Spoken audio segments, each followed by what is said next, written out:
There's a very different learning experience when I go and I help people change their work than when I do it in my own work. And so when I'm doing this in my own work, my learning experience is really different. My skill level just grows tremendously. And now I can better teach and coach others. Today, I'm excited to welcome my friend Jamie Parker back to the show. Jamie's been on 4 previous times, and we're going to link to all those episodes in the show notes. I really encourage you. She actually came back on episode 41, and this is episode 343. So yeah, quite a while ago. So I've known Jamie for many, many years, obviously. And we had a lot of fun today. So Jamie's actually started her own podcast, and she's going to tell you about that at the beginning of the show. And her podcast is really focused, or targeted, I should say, towards operations leaders. And so it's a really cool idea, and a really nice podcast that I encourage you to go check out, especially if you're an operations leader. And but what we talked about today on the show was, as ops leaders, they play a really critical role in organizational culture. And sometimes an ops leader doesn't always have really awesome senior level support. And sometimes there's no support, but what are they supposed to do? They still play a really important role. And Jamie's going to actually argue that it may not even matter if they don't have that top level support. So we spent some time talking about that. And then Jamie walks us through several pitfalls ops leaders need to avoid as they work to practice lean thinking. And there's several really interesting pitfalls. And even if you aren't an ops leader, the pitfalls that she shares, I think, are going to be very applicable to really anyone who's trying to practice lean. And then we spent a little bit of time talking about how to shift our approach to lean from one of implementation to integration. And so instead of trying to implement lean, Jamie's going to talk a little bit about how to integrate lean. And there's actually some pretty important differences. So really, really fun episode. I love talking with Jamie. She's so smart when it comes to lean. And so check out the show notes over at gembapodcast.com. This is, again, episode 343, gembapodcast.com. Look for episode 343. Okay, enough from me. Let's get to the show. Jamie Parker, welcome to the show. How are you? I am great, Ron. Thank you for having me back. Yeah, well, I was going to say welcome back to the show. So I was just looking it up before we hit record. You've been on 4 times, so this is number 5. And we'll put it in the show notes. I'm going to give it like a little tip for folks because there's an annoying thing, and I know you just got into the podcasting world, Jamie, so I'm going to give you a heads up, and we'll talk a little bit about your podcast here as well. But a lot of people who have iPhones use the podcast app, to listen to podcasts. And they get this weird deal where, and it might be something that we're doing wrong, but it cuts off Gemba Academy's podcast like the first couple hundred you can't even get to anymore. So I don't know what the heck's going on there. But the best way for folks, if they ever want to go back to hear old episodes, is to go to gembapodcast.com. And it's like this kind of generic landing page where we have every episode. And so your episodes, and we'll put them in the show notes for today, were episode 41. When was that? My goodness, Jamie. Oh my gosh. When was that? We're going way back there, This Ron. is September 2016. Yeah, that's when you first came on.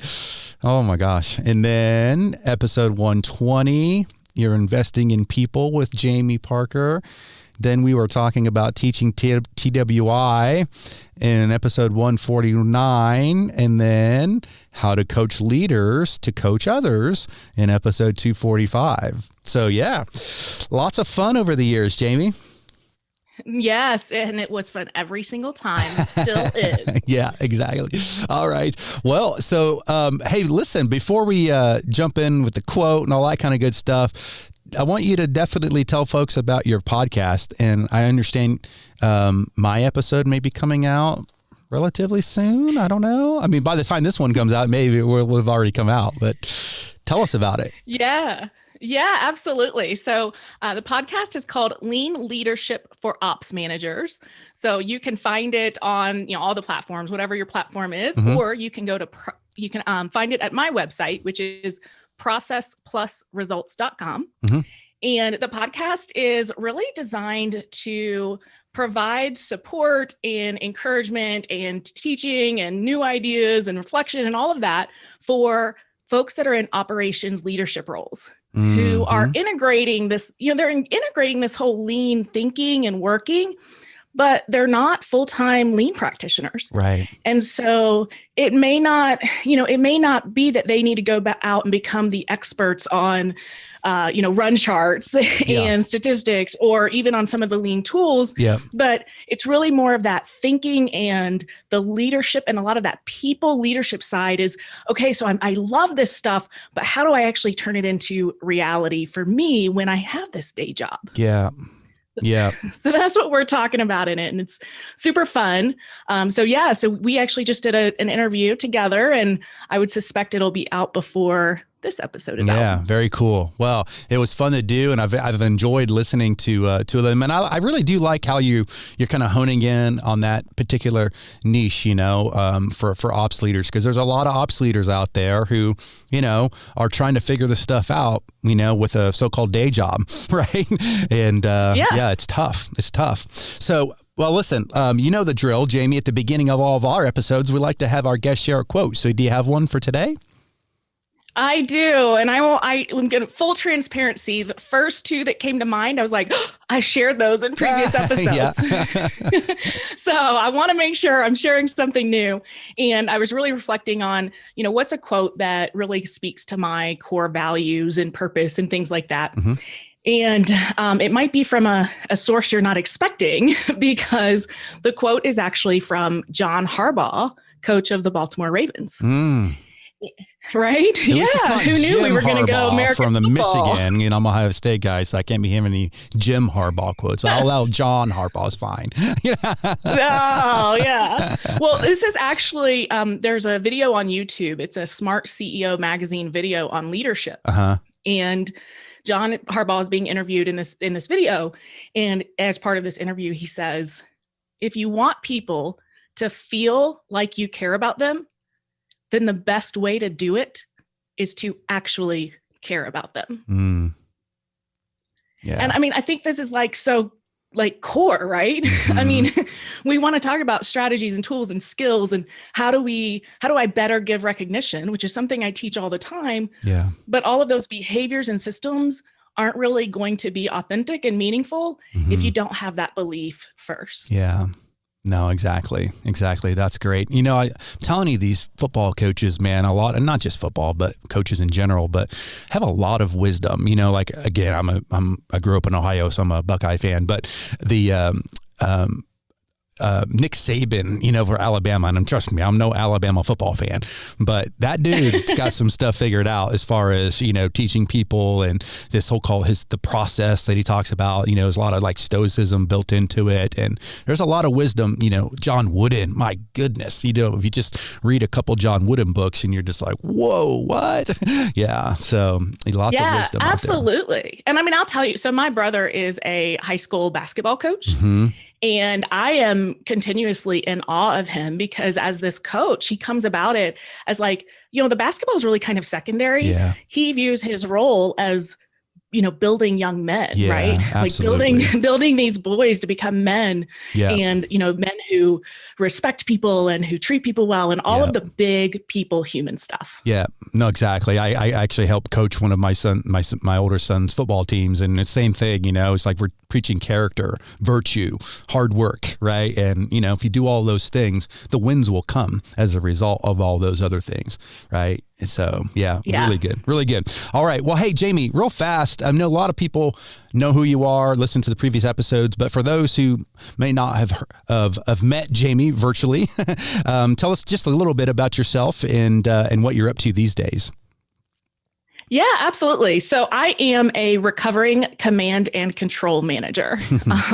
I grew up in operations management, back in that whole authoritarian style of get stuff done, hit your numbers now. And actually kept getting promoted because of it, because I would get short-term successes quickly. I would typically leave fast enough, get promoted fast enough that I didn't have to deal with any of the fallout from it, right?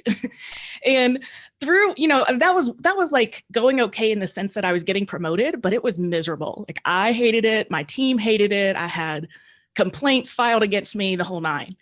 And so when I actually was introduced to Lean back in 2011, that's what began my leadership transformation. Mm-hmm. So, like digging into the whole respect for people part and what does it mean to have continuous improvement where it's process plus results, not just results only. And so I went through this whole big, transformation personally and professionally while learning how to practice Lean and integrate Lean into the operations that I was responsible for. Mm. Nice. So, with all that, that's really like what like just doing the day job is, hey, my day job is I'm a region ops manager and director, and I've got responsibility for P&Ls and mm-hmm. hiring and, all of the things, right? We got to deliver the results. I have full accountability for that. But then on the side, I was also doing leadership development and continuous improvement for the division. Mm-hmm. So that's where I found my passion, because I realized that one of the biggest things standing in our way of a continuous improvement culture was leadership. Yeah. And so, I just really dug into the leadership side and how are we developing plant managers and department managers to better lead with Lean rather than try to implement Lean. Right. Exactly. So that's my background. And then now I actually work independently. So I have my own practice called Process Plus Results. Mm-hmm. And I now work with organizations, specifically, usually with operations management teams, helping them to do that same thing. Nice. All right. Well, let's jump in a little bit about just ops leaders in general. Obviously you got a lot of background there, and now you're helping these folks a lot with your consulting work. So let's just talk about, the role that they play in organizational culture and really just the way that folks are working. Yeah, I really think that, and I feel like I've heard this before. I just don't know where I heard it from to give any credit, mm-hmm. but this idea that culture is local, right? So, and especially, I worked at FedEx, which is a massive organization. You mm-hmm. don't have a FedEx culture as much as you have local culture, mm-hmm. and not just culture as local as far as a location, but even so much as a group, right? Like the group that's working together. Mm-hmm. And because of that, I think that our operations leaders really have some of the most influence in guiding our culture. Mm-hmm. I've had situations where the C-suite had best intentions, but operations leaders weren't carrying it forward. And so it didn't matter.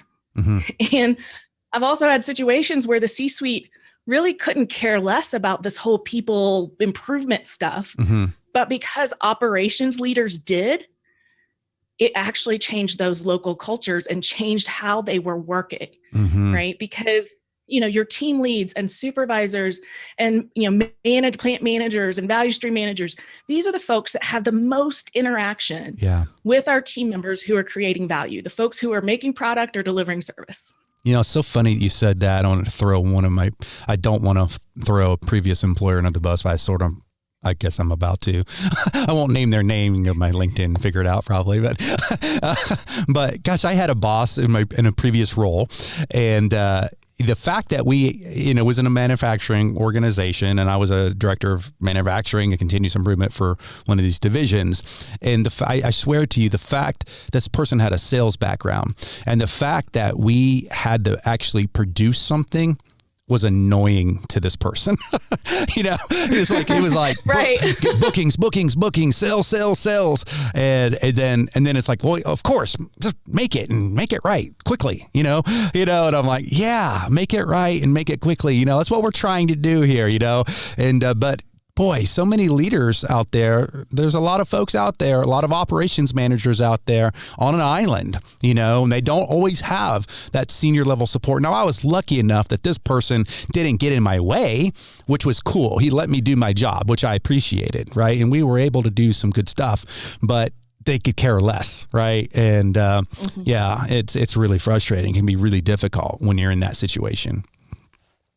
Yeah. And it's actually one of those things where I disagree with a lot of the kind of things that people will say out in the lean community, where there's so much emphasis on, it's the top, right? The top has to be bought in, the CEO has to be committed, all of that.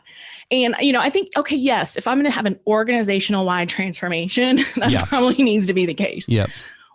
But for most people, our lives are not based off of the organization. Yep. For most people, our work lives, and therefore, by the way, as an extension, our personal lives, our work lives are based off of our immediate work teams, right? Yep. And so you can be that, like as Simon Sinek would say, kind of the Johnny Bravo of the world, who says, I know that my boss is giving more of this command and control management, and I can take it, but I'm not just going to pass it down as if I'm just this pass-through entity. Yeah. I'm going to change the way I'm leading and have a massive impact on my local culture, on this team right here. Absolutely. Absolutely. And it begins with yourself, right? I mean, lead yourself, right? And improve yourself and keep learning and keep practicing, and then pass that on to the folks that you have direct contact with. So absolutely. Yep.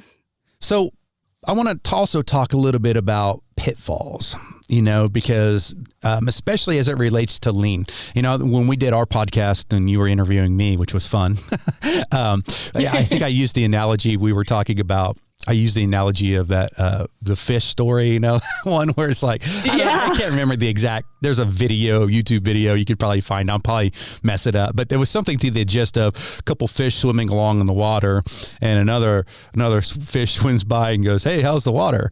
And all of a sudden, the other fish looks at the other fish and says, "What's water?" It's like they didn't even realize they're in water, right? And so I'm of the opinion, and I think you probably are too, Jamie, that the best way for operations leaders to really make lean work is to not try to do lean, but just let it permeate the way that you do your work. Right? It's not extra. It's just kind of like how you do things. And even if you're practicing lean, that's just kind of how we do our jobs. Right? So with that said, what about pitfalls? Like where does it go wrong when ops leaders are trying to practice lean? Yeah, I think that's so important, is this idea of integration rather than kind of implementation, right? Yeah. So, I think, there are several pitfalls. One in particular I want to call out today is this pitfall of delegating responsibility for improvement, right? Where, we kind of say, hey, the CI team or that CI person or the consultant that came in, they're going to lead this lean stuff, and I'm just going to keep running operations. And so it's something that, we see too often. In fact, I'll often hear the lean folks are saying, how can I get the ops manager to take control? And the ops manager saying, hey, it's not my job, it's your job. Right? Yeah. And so I think that's, number one is, hey, if you're going to kind of integrate lean thinking and lean working into how you're doing your job, that means it's yours to own. Of course, we're going to use our experts, right? Of course, you don't have to be the expert in all the lean tools and system. Let's use the experts to help us and to support us. Yeah. But let's not throw it over the fence and expect that they own responsibility for it. Yep. Yeah. Just use them as a consultant, as a coach, as a teacher. Right. But teachers teach, right? Learners learn. So. Yes, absolutely. So that's the first one I would say. Okay. Another, and I say first, I don't know that they're in necessarily any sort of order other than the order I'm sharing them. So another pitfall is ignoring the people side of lean leadership. So, we will often get really excited about all this stuff, and we'll say, oh yeah, we're going to blame the process, not the person. But then when there's like this visible customer failure, who did it? The first thing we ask is, who ran the job, right? Yeah. We have these ingrained responses. Yeah. And so we can't, we have to change our leadership too. So even if you start integrating things like Gemba walks and daily meetings and improvement projects and things like that, well, your Gemba walk isn't really effective if we don't know how to, really listen, and, not just listen to respond, or if we don't know how to ask good questions, good coaching questions, right? then we're really limiting what kind of impact it's. So I like to talk about this as this behavior is really the what we do.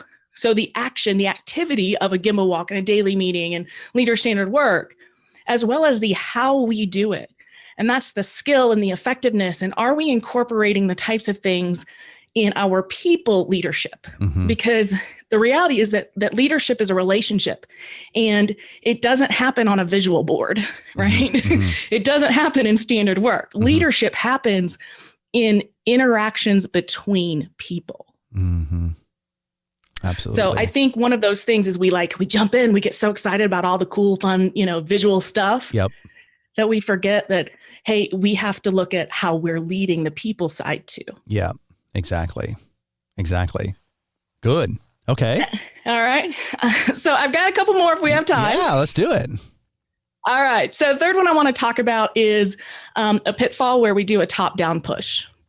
So, right, we say, oh, we're going to use 5S, and then we go and we push down. Here's how 5S works. And, many times I did this, by the way, I was a part of this type of a thing. Yeah. Where it was the very first time we had just been introduced to Lean Thinking. We're like, oh yes, 5S, let's do it. And, we had 20 plants across the country. So we got a few plant managers together, and they figured out where everything should go in a plant. And they made the labels and they made the signage. And then we shipped a kit to every single plant and said, hey, this is what it needs to look like. You had 5S police too, didn't you? Don't lie. You had 5S police. Well, then the district managers, we would fly around and audit if it you did were or the not, police. right? I like it. So by the way, when I stand here working with organizations, it's not from a place of, hey, I, have this figured out. It's right. I've learned some lessons. So I've done it. Yeah. Don't do what I did. Yeah. And I mean, it was so awful, of course, but not just for that reason. But here we had gone to our people and said, oh my goodness, this new Lean thing, you're going to love it. And then we did that. And they were like, this sucks. Right. What do we love? And we lost credibility. Yeah. And unfortunately, we actually made that mistake, not to that extent, but we made that mistake more than once. Because we're like, how do we do this? How do we have this consistency across 20 locations? Right. But then at the same time, allow it to happen in the field. And it was just a balance. And it took us a little bit longer to realize, we can set direction, right? So as senior leaders, we can set direction, but we can't direct how it's going to happen, right? We can't go and say, this is what it needs to look like.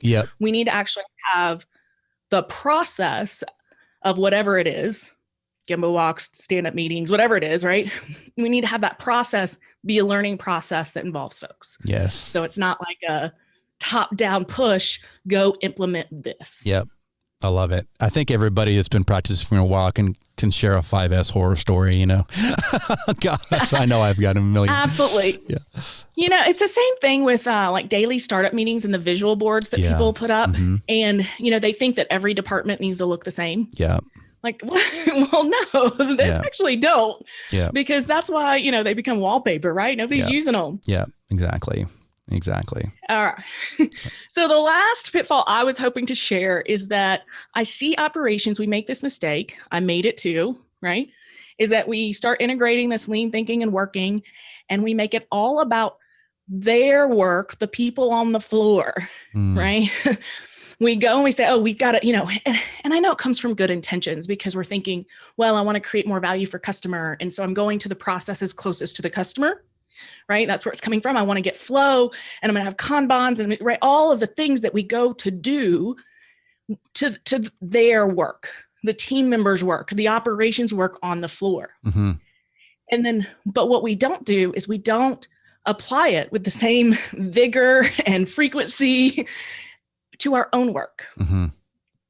So our work as a leader, right? So we have work that we're doing. Do I have standard work in my work? Or do I just expect standard work is something they follow? Right. Do I use 5S to catch abnormalities in my work? And it might be digital, right? It may not be my physical desk. It may be my digital workflow. But am I doing that? Or am I just expecting that they are in their work? Yeah. Am I looking for flow in my work and how to maximize the flow of information and remove waste so that the flow of information isn't stopped? Or is that something I just, you know what, we're going to do that in their work. Mm-hmm. And so it presents this problem, not just from the credibility problem, right? It's definitely a credibility problem. Any team member who feels like, hey, you expect me to do 5S and then I walk up to your office or your desk and it's crazy, right? Mm-hmm. So you have this credibility problem, but it's more than that. Because if we think about lean thinking as this learning process, there's a very different learning experience when I go and I help people change their work than when I do it in my own work. Yeah. And so when I'm doing this in my own work, my learning experience is really different. My skill level it grows tremendously. And now I can better teach and coach others. Right. Right. And when you have credibility, like you said, people respect you because you practice what you're teaching. Absolutely. Yeah. Yeah. Great. Listen, the last thing that I want to talk about, and we've mentioned it a few times already, but I think it's just worth maybe just a dot the I and cross the T a little bit. But we talk about shifting from, again, from an ops leader's perspective, shifting from lean as an implementation rollout to lean thinking as, an integrated, better way of working. How do you make that shift? Because it's easy, I wouldn't say easy, but it's very common to see people, we're going to implement this. Instead of integrating, which I think is a very different mindset. Talk a little bit about that shift. Yeah, absolutely. So to me, it's this combination of beliefs, behaviors, and systems all working in alignment. Because what we normally do is we jump to the systems, right? And we put those visual management boards and those hour by hour charts up, and then they become wallpaper. And so that's because the system by itself doesn't work. We actually need to have beliefs, which are these core values, our purpose. It's also the thoughts, those thoughts we think, right? The behaviors, which we talked about today, is, the what you do as well as the how you do it, your skill, your effectiveness. And then the systems all need to be working in alignment, because then we're not saying, hey, I want to go and implement some sort of Kanban system to help my flow. Instead, we're saying, okay, so what are our values? What is our true north, right? How do we create more value? This is something that we're all aligned that we're wanting to do. How am I interacting with people, right? From the relationship side that builds commitment, that coaches them, that asks them for their involvement, where we can create this challenge that says, hey, we're trying to create more value for customers. How could we do this? And now it's really just a part of everyday leadership and management. And it's not this separate thing. Yeah, okay, sure. We're going to have to do some we're going to have to do some work that we wouldn't have to do if we chose not to do it. But now we're choosing to do it collectively as a team. And that's a very different process than saying, go do this. Yeah, I love it. Right? I love it. Very good. Jamie, what's the best way for folks to connect with you? I know you mentioned your website, processplusresults.com. Is that the best place, or social media? What do you got? Yeah, I would say the two places would be my website, so processplusresults.com, as well as LinkedIn. And when you go to find me on LinkedIn, I'm Jamie V. Parker, like Victoria. Jamie V. Parker. Okay. There's an actor, I think the same age as mine, with the name Jamie Parker, this guy. So, when you start Googling things, that's what you're going to find. You're going to find all this actor stuff, right? Okay. For now. That's what I'm going with. For now, until we overtake him. That's right. All right. Well, yeah, and we'll link to this, to everything in our show notes. So this is episode 343. So gembapodcast.com. Look for episode 343. And we'll link again to all the previous episodes, and people should go back and listen to, I think it'd be fun, everybody go back and listen to episode 41, FedEx Office's Lean Journey with Jamie Parker. That's the one right there. Oh my gosh, the picture too is you were a baby. I'm almost scared to go back and listen. Oh, that's awesome. I'm sure it was wonderful. Yeah, no, that's a good one. It's a good one. All right. Well, thanks again, Jamie. It's always fun, and I know we'll talk again. I know you'll be on again down the road. So yeah, we'll catch up soon. Okay. Sounds great, Ron. Thank you. All right. Take care. Thanks for listening. Whether you've been on the continuous improvement journey for many years, or perhaps you're just getting started, Gemba Academy is here to support you. And while we're best known for our more than 1,500 Lean and Six Sigma teaching and virtual tour videos, we also have a team of experienced Lean and Six Sigma practitioners available for one-on-one coaching, as well as a variety of Lean and Six Sigma certification options. To learn more and to schedule a demo, head on over to gembaacademy.com.